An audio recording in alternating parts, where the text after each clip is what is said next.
ആകാശവാണി. നമസ്കാരം. വാർത്താവീക്ഷണം. ഐക്യസന്ദേശവുമായി വീണ്ടും ഒരു സാർവദേശീയ തൊഴിലാളി ദിനം. തയ്യാറാക്കിയത് KC അനിൽകുമാർ, മുതിർന്ന മാധ്യമപ്രവർത്തകൻ. അവതരണം കരോൾ ത്രേസ്യാമ്മ അബ്രഹാം. തൊഴിലാളികളുടെ അവകാശങ്ങളെയും ഉത്തരവാദിത്തങ്ങളെയും ഓർമ്മപ്പെടുത്തി വീണ്ടും ഒരു മെയ് ദിനം. എല്ലാ വർഷവും മെയ് 1 ആഘോഷിക്കുന്ന സാർവദേശീയ തൊഴിലാളി ദിനം തൊഴിലാളികളുടെ അവകാശങ്ങൾ അംഗീകരിക്കുന്നതിനൊപ്പം തൊഴിലാളികളെയും സമൂഹത്തിന് അവർ നൽകുന്ന സംഭാവനകളെയും ബഹുമാനിക്കുന്നതിനുള്ള അവസരം കൂടിയാണ്.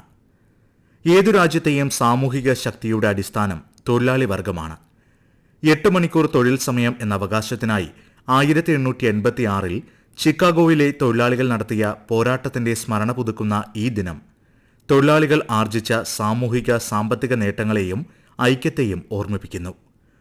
ഒരാളും ചൂഷണം ചെയ്യപ്പെടാത്ത സമത്വസുന്ദരമായ ലോകമാണ് മെയ് ദിന സങ്കല്പം.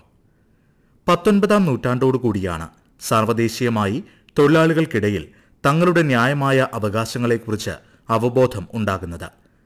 തൊഴിലാളികൾക്ക് അർഹമായ അവധി ആഘോഷിക്കാനുള്ള ആശയം ആദ്യം രൂപം കൊണ്ടത് ഓസ്ട്രേലിയയിലാണ്. 1856 തൊഴിലാളികൾ 8 മണിക്കൂർ പ്രവൃത്തി ദിനത്തെ പിന്തുണച്ച് പ്രസംഗങ്ങളും വിനോദ പരിപാടികളും ഉൾപ്പെടുത്തിയ ഒരു പൂർണ്ണ അവധി ദിനം ആഘോഷിച്ചു. തുടർന്ന് അവകാശങ്ങൾക്ക് വേണ്ടിയുള്ള പ്രക്ഷോഭങ്ങൾക്ക് വഴി തുറക്കുകയായിരുന്നു. അമേരിക്കയിൽ തൊഴിലാളികളുടെ അവകാശങ്ങൾക്കായുള്ള ശക്തമായ പോരാട്ടങ്ങളിലാണ് തൊഴിലാളി ദിനത്തിന്റെ വേരുകൾ മുളച്ചത്. ഇക്കാര്യത്തിൽ അമേരിക്കൻ തൊഴിലാളി പ്രസ്ഥാനം ഒരു വഴിത്തിരിവായി മാറി. 1884 അമേരിക്കൻ ഇന്റർനാഷണൽ സോഷ്യലിസ്റ്റ് കോൺഗ്രസ് തൊഴിലിടങ്ങളിലെ സമയം 8 മണിക്കൂറാക്കി പരിഷ്കരിക്കണമെന്ന ആവശ്യം ആദ്യമായി മുന്നോട്ട് വെച്ചു.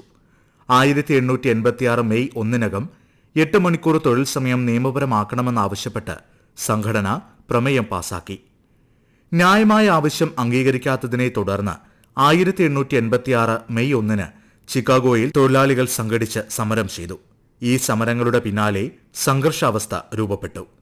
പിന്നീട് ഹേമാർക്കറ്റ് സ്ക്വയറിൽ സമാധാനപരമായി നടന്ന ഒരു സമ്മേളനം അവസാനിപ്പിച്ച് പിരിയുന്നതിനിടെ അപ്രതീക്ഷിതമായി സംഘർഷത്തിലേക്ക് സംഭവം വഴിമാറി. ഈ സംഭവം ആഗോളതലത്തിൽ തൊഴിലാളി സമൂഹത്തെ ശക്തമായി സ്വാധീനിച്ചു.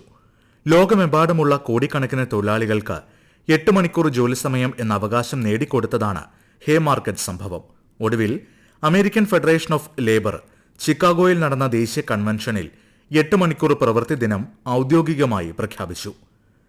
1889 പാരീസിൽ ചേർന്ന ഇന്റർനാഷണൽ സോഷ്യലിസ്റ്റ് കോൺഗ്രസ് ജോലി സമയം 8 മണിക്കൂർ ആക്കിയതിന്റെ വാർഷികമായി മെയ് 1 സാർവദേശീയ തൊഴിലാളി ദിനമായി പ്രഖ്യാപിച്ചു.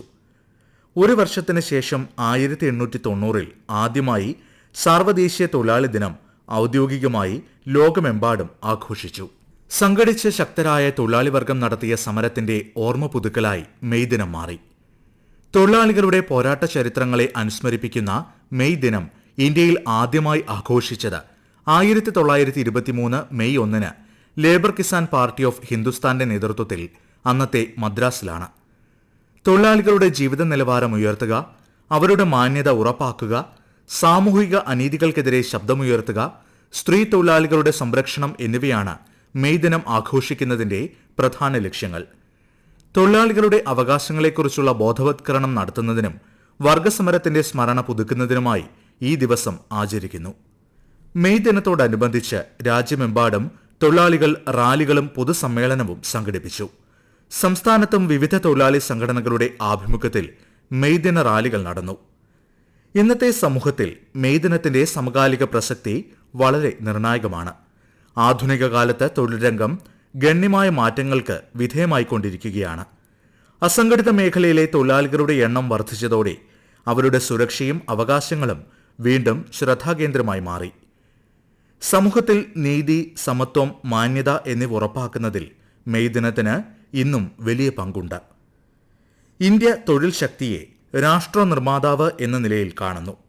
E Shram portal, national career service, Shram Suvidha portal തുടങ്ങിയ ഉപാധികൾ തൊഴിലാളികളെ ശക്തിപ്പെടുത്താനുള്ള രാജ്യത്തിന്റെ ദൃഢനിശ്ചയത്തെ വ്യക്തമാക്കുന്നു. തൊഴിൽ സുരക്ഷയും തൊഴിലാളി ക്ഷേമവും ഉറപ്പാക്കുന്നതാണ് ഇന്ത്യയിലെ നിലവിലെ തൊഴിൽ നിയമങ്ങൾ. തൊഴിലാളികളുടെ അവകാശങ്ങൾ, തൊഴിൽ സാഹചര്യങ്ങൾ എന്നിവ സംരക്ഷിക്കുന്നതിനുള്ള ചട്ടങ്ങളാണ് ആവിഷ്കരിച്ചത്. സ്വാതന്ത്ര്യാനന്തരം തൊഴിലാളികളുടെ അവകാശങ്ങൾക്ക് പ്രത്യേക പ്രാധാന്യം നൽകി കാലാകാലങ്ങളിൽ നിരവധി തൊഴിൽ നിയമങ്ങൾ നടപ്പിലാക്കി. അവയിൽ പ്രധാനപ്പെട്ടവ 1948 മിനിമം വേതന നിയമം, 1947 വ്യാവസായിക തർക്ക നിയമം, 1952 employees provident funds and miscellaneous provisions നിയമം എന്നിവയാണ്. തൊഴിലാളികളുടെ അവകാശങ്ങൾ സംരക്ഷിക്കുന്നതിലും ജോലി സാഹചര്യങ്ങൾ മെച്ചപ്പെടുത്തുന്നതിലും ഈ നിയമങ്ങൾ പ്രധാന പങ്ക് വഹിച്ചു. നിലവിലുണ്ടായിരുന്ന 29 കേന്ദ്ര നിയമങ്ങളെ ഏകീകരിച്ച് വേതനം, വ്യവസായ ബന്ധങ്ങൾ, സാമൂഹിക സുരക്ഷ, തൊഴിൽ ആരോഗ്യം എന്നിങ്ങനെ 4 പുതിയ ലേബർ സംഹിതകളായി ഇവ പരിഷ്കരിച്ചിട്ടുണ്ട്. ലിംഗവിവേചനം നിയമപരമായി നിരോധിച്ച് തുല്യ ജോലിക്ക് തുല്യവേതനം ഉറപ്പാക്കിയതാണ് ഏറ്റവും ശ്രദ്ധേയമായ സവിശേഷത. കരാർ ജീവനക്കാരുടെയും ഓൺലൈൻ പ്ലാറ്റ്ഫോമുകളിൽ ജോലി ചെയ്യുന്നവരുടെയും ഉൾപ്പെടെ തൊഴിൽ സുരക്ഷ നിയമം ഉറപ്പുവരുത്തുന്നുണ്ട്. തൊഴിൽ നിയന്ത്രണങ്ങളിൽ ആധുനികവത്കരണം സാധ്യമാക്കുകയും തൊഴിലാളിക്ഷേമം ശക്തിപ്പെടുത്തുകയും മാറ്റത്തിന് വിധേയമായ തൊഴിൽ ലോകവുമായി സമകാലിക തൊഴിലവസരങ്ങളെ സമന്വയിപ്പിക്കുകയും ചെയ്യുകയാണ് ലക്ഷ്യം. എല്ലാ തൊഴിലാളികൾക്കും സാമൂഹിക സുരക്ഷാ പരിരക്ഷ ലഭിക്കും. ഓൺലൈൻ പ്ലാറ്റ്ഫോം വഴി നടക്കുന്ന ജോലിക്കും ഇത് ബാധകമാണ്. തൊഴിലാളികളുടെ ശാക്തീകരണത്തിന് സമഗ്രവും പുരോഗമനപരവുമായ പരിഷ്കരണമായാണ് പുതിയ തൊഴിൽ നിയമ സംഹിത അറിയപ്പെടുന്നത്. പരിഷ്കാരങ്ങൾക്ക് ശേഷമുള്ള നിലവിലെ തൊഴിൽ കാലഘട്ടം തൊഴിലാവാസ വ്യവസ്ഥയുടെ വളർച്ചയ്ക്കും സുസ്ഥിരതയ്ക്കുമാണ് വഴിയൊരുക്കുന്നത്. സാർവത്രിക സാമൂഹിക സുരക്ഷ, സമയബന്ധിതമായ വേതനം, സുരക്ഷിതമായ തൊഴിലിടങ്ങൾ, ജനങ്ങൾക്ക് പ്രത്യേകിച്ചും നാരീശക്തിക്കും യുവശക്തിക്കും പ്രതിഫലദായകമായ അവസരങ്ങൾ എന്നിവയ്ക്ക് ശക്തമായ അടിത്തറയായി 4 തൊഴിൽ നിയമങ്ങൾ നിലകൊള്ളുന്നു. അധ്വാനഭാരം ലഘൂകരിക്കുകയും ലളിതവും ആധുനികവുമായ തൊഴിൽ ക്രമീകരണങ്ങൾക്ക് പിന്തുണ നൽകുകയും ചെയ്യുന്നതിലൂടെ പുതിയ നിയമസംഹിത തൊഴിലവസരങ്ങളും നൈപുണ്യ വികസനവും വ്യാവസായിക വളർച്ചയും ത്വരിതപ്പെടുത്തുന്നു. ഈ വർഷത്തെ അന്താരാഷ്ട്ര തൊഴിലാളി ദിനം പരമ്പരാഗത ആഘോഷങ്ങൾക്കപ്പുറം തൊഴിലാളികളുടെ മാനസികാരോഗ്യം, സ്ത്രീ ശാക്തീകരണം, സുസ്ഥിര വികസനം എന്നിവയിൽ പ്രത്യേക ശ്രദ്ധ ചെലുത്തിക്കൊണ്ട് ന്യായവും സുരക്ഷിതവും എല്ലാവരെയും ഉൾക്കൊള്ളുന്നതുമായ ഒരു തൊഴിൽ അന്തരീക്ഷം കെട്ടിപ്പടുക്കുന്നതിൽ ശ്രദ്ധ കേന്ദ്രീകരിക്കുന്നു.